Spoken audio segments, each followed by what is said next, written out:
हमारे चैनल को सब्सक्राइब करें और बेल नोटिफिकेशन को ज़रूर दबाएं।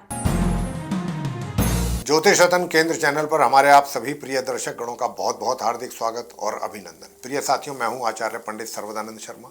मेरी ओर से भी आप सभी को एक बार फिर प्यार भरा नमस्कार। तो साथियों, आज की जो चर्चा का विषय है ये है मंथली राशिफल यानी कि मासिक राशिफल, जो कि नवंबर 2024 का है। और इस नवंबर 2024 के मंथली राशिफल के माध्यम से हम ये जानने की कोशिश करेंगे जो हमारे कर्क लगन राशि के मित्र हैं उनका ये नवंबर 2024 का महीना कैसा रहने वाला है। हालांकि कुछ बड़े ग्रह इस महीने उनकी स्थिति कमजोर कह सकते हैं या अशुभ कह सकते हैं, वो आपको पता लगेगा जब हम ग्रहों की स्थिति के विषय में चर्चा करेंगे, जब उनसे अवगत कराएंगे आपको।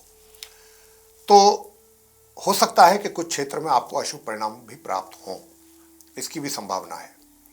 लेकिन क्योंकि हमारे ज्योतिष शास्त्र में उपाय भी हैं, हर समस्या का उपाय है, तो अगर बहुत सरल भी हैं बहुत कठिन भी हैं, तो हम तो हमेशा आपको सरल और आसान उपाय दिया करते हैं। तो अगर आप उन उपायों को करते हैं तो मान के चलिए कि जो अशुभ स्थिति पैदा हो रही है उन ग्रहों के द्वारा, तो उस अशुभता को आपके उपायों के द्वारा आप दूर कर सकते हैं और अपने जीवन को सरल बना सकते हैं। तो मेरे प्रिय साथियों, आप कर्क लगन राशि के जातकों की चर्चा है ये मंथली राशिफल को लेकर के। और यहाँ पर जैसा मैंने अभी कहा कि ग्रहों की स्थिति के विषय में, तो सबसे पहले मैं आपको यही बताना चाहता हूँ कि जो ग्रहों की स्थिति है इस नवंबर 2024 में आसमान में ट्रांजिट में वो कैसी रहने वाली है, बहुत संक्षेप में उससे अवगत कराएंगे। कुछ ग्रह अपना राशि परिवर्तन भी करेंगे, जिस राशि में है उससे निकल करके अगली राशि में जाएंगे। तो ये सारी जानकारी आपको हम देने जा रहे हैं बहुत ही संक्षेप में। उसके लिए ठीक हमारे पीछे स्क्रीन पर एक चार्ट डिस्प्ले हो रहा है, ये कर्क लगन राशि के जातकों का ही चार्ट है। और इस चार्ट में हमने सभी ग्रहों की स्थिति को बहुत स्पष्ट रूप से दर्शाया है। कौन सा ग्रह किस ग्रह के साथ अपना संबंध बना करके किस राशि में किस घर में बैठा हुआ है या फिर अकेला बैठा है, ये सारी चीज़ें हमने इसमें दर्शाई हैं। इनमें से ही कुछ ग्रह अपना राशि परिवर्तन भी करेंगे इस महीने। तो आइए चर्चा को आगे बढ़ाते हुए सबसे पहले आपको ग्रहों की स्थिति से अवगत कराते हैं और फिर एक एक करके बात करेंगे आपके प्रोफेशन के विषय में, आपके वैवाहिक जीवन के विषय में, आपके प्रेम संबंधों के विषय में, सुख सुविधाओं को लेकर के, आपकी इनकम को लेकर के, आपके पारिवारिक संबंधों को लेकर के, आपकी शिक्षा और संतान के संबंधों को लेकर के, और आपके स्वास्थ्य को लेकर के, और अंत में देंगे आपको उपाय। तो साथियों, जैसा कि आप जानते हैं कि आप जो हमारे कर्क लगन राशि के जातक हैं, आपके चार्ट में सबसे पहले आरंभ करते हैं जहाँ पर 7 नंबर लिखा है। 7 नंबर ये चतुर्थ भाव है और तुला राशि है, शुक्र की राशि है। सूर्य यहाँ पर बैठे हुए हैं और सूर्य की ये नीच राशि है और शत्रु राशि, क्योंकि सूर्य शुक्र के और शुक्र सूर्य के शत्रु भी है। सूर्य इस राशि में आकर के बहुत अशुभ स्थिति में आ जाते हैं, नीच अवस्था में आ जाते हैं। तो सूर्य कह सकते हैं हम कि नीच अवस्था में है तुला राशि में। लेकिन ये क्या है कि 16 नवंबर को अपना राशि परिवर्तन कर रहे हैं और यहाँ से निकल करके ये अपनी मित्र राशि वृश्चिक में जाएंगे, जहाँ 8 नंबर लिखा हुआ है। अगले घर में जाएंगे जो कि मंगल की राशि है, वृश्चिक राशि। मंगल सूर्य देव के परम मित्र हैं। तो सूर्य अपनी नीच राशि से निकल करके अपने मित्र के घर में जाएंगे वृश्चिक राशि में, जहाँ पर पहले से ही बुध बैठे हुए हैं, जिनको वो अपना समग्रह मानते हैं। उनके साथ वो संबंध बनाएंगे महीने के अंत तक, और फिर ये वहाँ पर योग बनेगा सूर्य बुध का, बुधादित्य राजयोग। साथियों, बुध की भी बात कर लेते हैं लगे हाथों। बुध जो हैं अभी जहाँ पर बैठे हुए देख रहे हैं, जहाँ 8 नंबर लिखा है, ये 5th हाउस है, पंचम भाव। तो यहाँ पर ये मार्गी और उदित अवस्था में है और ये पूरे महीने इसी प्रकार यहाँ बने रहेंगे। लेकिन 26 नवंबर को ये उल्टी चाल चलना आरंभ कर देंगे और 30 तारीख को पश्चिम में अस्त भी हो जाएंगे। तो कहने का भाव है कि 26 के आगे इनकी स्थिति बुध की कमजोर होगी। अब बात करते हैं शुक्र की। शुक्र जो है अभी जहाँ पर आप उनको बैठा देख रहे हैं, जहाँ 9 नंबर लिखा है, छठा भाव है, 6th हाउस। तो ये 1 नवंबर से 6 नवंबर तक तो रहेंगे अपने परम मित्र बुध के साथ वृश्चिक राशि में, पंचम भाव में 6 दिन, महीने के पहले 6 दिन। और 6 नवंबर को फिर वहाँ से ये राशि परिवर्तन करके जहाँ पर अभी बैठे हुए हैं यहाँ पर आएंगे 6 नवंबर को मार्गी और उदित अवस्था में। और पूरे माह फिर ये अपनी सम राशि धनु में गुरु बृहस्पति के घर में ये बने रहेंगे महीने के अंत तक। बात शनि की करते हैं। शनि देव जो हैं वो अष्टम भाव में अपनी स्वयं की राशि, स्वयं के घर में कुंभ राशि में बने हुए हैं, उदित और वक्री स्थिति में, यानी उल्टी चाल शनि देव की। लेकिन अच्छी बात यह है कि 15 तारीख को इस महीने की नवंबर को ये मार्गी हो जाएंगे, उल्टी चाल चलना बंद करके सीधी चाल चलना आरंभ कर देंगे 15 नवंबर 2024 से, और महीने के अंत तक ये यहीं रहेंगे, कोई राशि परिवर्तन नहीं करेंगे। बात राहु की कर लेते हैं। राहु जो है वो नवम भाव में अपनी सम राशि मीन में पूरे महीने इसी प्रकार बने रहेंगे गुरु के घर में। गुरु बृहस्पति की राशि है मीन राशि। बात बृहस्पति की करते हैं। बृहस्पति जहाँ 2 नंबर लिखा हुआ है, ये 11th हाउस है, एकादश भाव है, वहाँ पर बैठे हुए हैं, अपनी शत्रु राशि है ये बृहस्पति की, शुक्र की राशि है। लेकिन ये भी उदित और वक्री स्थिति में है, यानी उल्टी चाल बृहस्पति भी चल रहे हैं। पूरे महीने ऐसे ही स्थिति रहेगी इनकी, राशि परिवर्तन नहीं करेंगे ये। अंत में आते हैं मंगल और केतु पर। तो बात पहले मंगल की करेंगे। मंगल जो है लगन भाव में, जहाँ पर 4 नंबर लिखा हुआ है, ये 4 नंबर कर्क राशि चंद्रमा की राशि है। चंद्रमा के घर में जब कर्क राशि में आते हैं मंगल, तो ये नीच अवस्था में आ जाते हैं। तो यहाँ पर मंगल भी नीच अवस्था में है, और ये पूरे महीने मार्गी और उदित अवस्था में इसी प्रकार अपनी नीच राशि कर्क में बने रहेंगे, इस लगन भाव में। साथियों, आगे बात करते हैं केतु की। तो केतु भी 3rd हाउस में अपनी सम राशि कन्या, जहाँ 6 नंबर लिखा है, पूरे महीने इसी प्रकार बने रहेंगे। तो साथियों, ये थी ग्रहों की स्थिति जो आप कर्क लगन राशि के जातकों के चार्ट में बनी हुई है, जिसमें कि 2 बड़े ग्रह सूर्य और मंगल जैसे बड़े ग्रह नीच अवस्था में, उधर बृहस्पति उल्टी चाल, शनि भी उल्टी चाल। शनि तो चलिए फिर भी माह के मध्य में जाके उनकी चाल सीधी हो जाएगी, डायरेक्ट हो जाएंगे वो, लेकिन सूर्य और मंगल जैसे ग्रह, देखते हैं कि इस प्रकार के रिजल्ट्स आपको मिलने की संभावना बनती है। अंत में उपाय तो देंगे ही आपको, करिए वो उपाय और करिए इन ग्रहों को शांत जो अशुभ ग्रह हैं। सबसे पहले बात करेंगे आपके प्रोफेशन, आपके करियर की।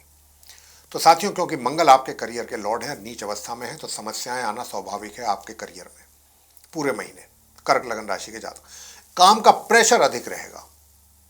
काम का या तो प्रेशर अधिक रहेगा, या काम थोड़ा सा जो आप करेंगे वो मुश्किल काम होंगे जो आपको दिए जाएंगे या जो आपके हाथों में होंगे, या उनमें मुश्किलात पेश आएंगे आपको। कुल मिलाकर के जो सिचुएशन रहेगी वो थोड़ा टफ रहेगी नवंबर के महीने में, और आप कार्य से अपने आप को काफी दबाव महसूस करेंगे, थोड़ी टेंशन में भी रहेंगे और थोड़े एग्रेशन में भी रहेंगे, थोड़ा मूड भी अपसेट रहेगा ऐसी बातों को लेकर के। हालांकि कम से कम माह के मध्य तक नुकसान आपका कुछ नहीं होगा। बेशक सूर्य चाहे नीच अवस्था में है, लेकिन अपनी उच्च दृष्टि से वो देख रहे हैं भाव को आपके। तो शुरू के 15 दिन जो है, बेशक चाहे काम का दबाव रहे, लेकिन आपका कोई नुकसान या किसी प्रकार की हानि आपको नहीं होगी अपने प्रोफेशन में। तो ये इस प्रकार के हालात आपके कार्य क्षेत्र में रहने वाले हैं। बात करते हैं सुख सुविधाओं की और आपकी इनकम की। जहाँ तक इनकम का प्रश्न है प्रिय साथियों, तो इनकम आपको एक तरीके से मध्यम रूप से होती दिख रही है और होती रहेगी।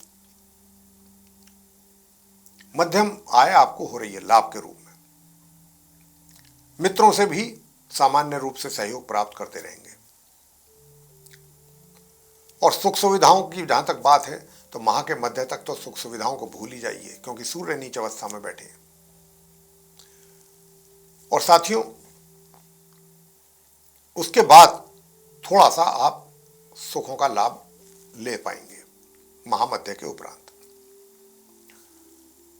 अब आगे चलते हैं, प्रेम संबंधों की बात कर लेते हैं। तो मैं आपसे बताना चाहता हूं कि देखिए, जो आपके प्रेम संबंध है, या तो ऐसा नहीं है, आप बहुत बुद्धिमत्तापूर्ण तरीके से काम लेंगे प्रेम संबंधों में।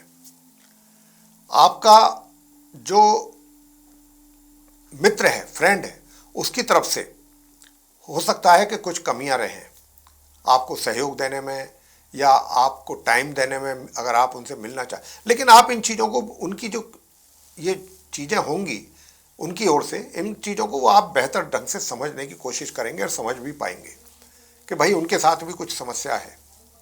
तो कहने का मतलब ये, आप उनकी इन चीज़ों को देख करके अपसेट नहीं होंगे, परेशान नहीं होंगे, और उनको कोऑपरेट करने की कोशिश करेंगे, उनके साथ थोड़ा एडजस्ट करने की कोशिश करेंगे। लेकिन मैं ये नहीं कहता कि आप बहुत एंजॉय करेंगे या कहीं आप एक साथ घूमने चले जाएंगे या अपनी लाइफ को बहुत, लव लाइफ को बहुत एंजॉय करने वाले हैं, वो सब चीज़ नहीं है। विवाह का योग नहीं है, वैवाहिक जीवन की अगर बात करें, बेशक मंगल नीच राशि के हैं, आपके दिमाग में टेंशन भी रहेंगी, परेशानियां भी रहेंगी, कुछ नकारात्मक विचार भी रहेंगे, कुछ उल्टी उल्टी भी बातें दिमाग में आएंगी, लेकिन वैवाहिक जीवन में चीजें सही रहेंगी। बीच बीच में कभी एग्रेशन के कारण थोड़ा बहुत जैसे हो जाता है ऊंच नीच, वो अलग बात है, लेकिन अगर हम एवरेज निकालें तो वो यही है कि चीजें सही चलती रहेंगी, सही दिशा में वैवाहिक जीवन में। पारिवारिक संबंधों की बात कर लेते हैं। प्रिय साथियों, पारिवारिक संबंध तो आपके पहले 15-16 दिन जब तक सूर्य नीच राशि में है, ये आपके संबंधों को बनने नहीं देंगे, अपने परिजनों के साथ बेहतर संबंध नहीं बनने देंगे, आप कितनी कोशिश करें। तो आपके लिए सबसे बेहतर तरीका ये है ऑप्शन कि आप अपने आप को शांत रखें, पेशेंस से काम लें। बेशक चाहे आपको कोई कुछ भी क्यों ना कुछ बोल रहा हो परिवार में, सबसे अच्छा उपाय यही है कि उस समय, वो खराब समय आप अपना निकालें, और जब वो सूर्य नीच अवस्था से निकल जाएंगे 16 नवंबर को, उसके बाद आप खुद ही महसूस करेंगे कि जो उनका एटीट्यूड है फैमिली मेंबर्स का, उसमें निश्चित रूप से कुछ सुधार देखने को मिलेगा।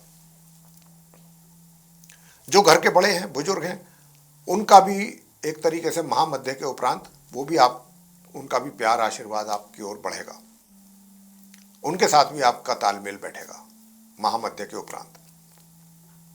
शिक्षा की बात कर लेते हैं। भाई शिक्षा तो आपको इस महीने में जो एजुकेशन ले रहे हैं कर्क राशि के जातक, उनको डे 1 से ही, महीने के आरंभ से ही अच्छे परिणामों की प्राप्ति के योग हैं। और भाई महामध्य के उपरांत तो आप कुछ स्पेशल अचीव कर सकते हैं, अपनी पढ़ाई से संबंधित स्पेशल अचीवमेंट्स भी हो सकते हैं आपके द्वारा। इसी प्रकार से संतान के द्वारा माता पिता को, आप संतान के द्वारा भी माता पिता को प्राउड फील करा सकते हैं महामध्य के उपरांत, और ओवरऑल रिजल्ट्स पूरे महीने अच्छे आएंगे, माता पिता आपसे प्रसन्न रहेंगे। साथियों, स्वास्थ्य की अगर मैं बात करूं तो स्वास्थ्य जो है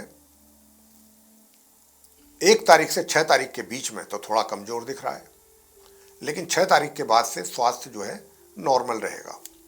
थोड़ी बहुत बीच में 19-21 हो जाया करेगा, लेकिन ओवरऑल अगर हम देखें तो स्वास्थ्य नॉर्मल ही कहा जाएगा, चीजें नॉर्मल रहेंगी। उपाय अब आपको क्या करने चाहिए? सबसे पहले माता पिता के चरण स्पर्श करें, प्रातःकाल उठ करके सूर्य देव को नमस्कार करें, 11 दाने आप गेहूं के उसको चबा सकते हैं तो चबा लीजिए। अदरवाइज रविवार के दिन आप सूर्य से संबंधित चीजों का दान करें, जैसे गुड़ है, अनाज है, तांबा है, ऐसी चीजों का दान करें रविवार के दिन। और आदित्य हृदय स्तोत्र का पाठ नियमित रूप से करें।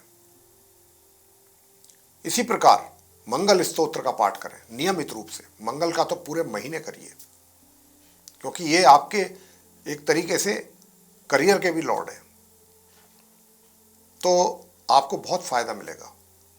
मंगल स्तोत्र का पाठ आप करें, कर्क लगन राशि के जो जातक हैं। और बाकी चीजों की आपको कोई आवश्यकता इतना नहीं है, बस सूर्य और मंगल के ही उपाय आपको करना बनता है, ये आप करें। और अगर हो सके तो दुर्गा चालीसा माता का पाठ भी नियमित रूप से करके माँ दुर्गा जी की आरती भी जरूर करते रहें। तो प्रिय साथियों, ये उपाय थे। अगर आप इनको शिद्दत के साथ, पूरी जिम्मेदारी के साथ करते हैं तो इनके अच्छे लाभ प्राप्त कर सकते हैं आप पूरे महीने,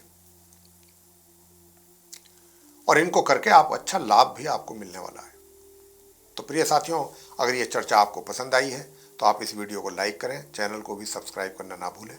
अधिक से अधिक मात्रा में ये वीडियो आप शेयर करते हैं दूसरे लोगों में, तो वो भी इसका जानकारी का लाभ ले सकेंगे। और यदि आप ऐसा चाहते हैं कि आने वाले दिनों में जो भी वीडियोस हमारे बनेंगे एस्ट्रोलॉजी के टॉपिक पर, वे सब आपके पास विद नोटिफिकेशन समय रहते पहुँचें और आप उनका भी लाभ ले सकें, तो फिर बिना देर किए बेल आइकन प्रेस जरूर करें। तो साथियों, इसी के साथ अब हम अपने इस कार्यक्रम को समाप्त करेंगे, वाणी को भी अपनी विराम देंगे और अपने आप सभी प्रिय दर्शक गणों से भी लेंगे इजाजत। तो आप सभी का सहृदय बहुत बहुत धन्यवाद। जय माता दी।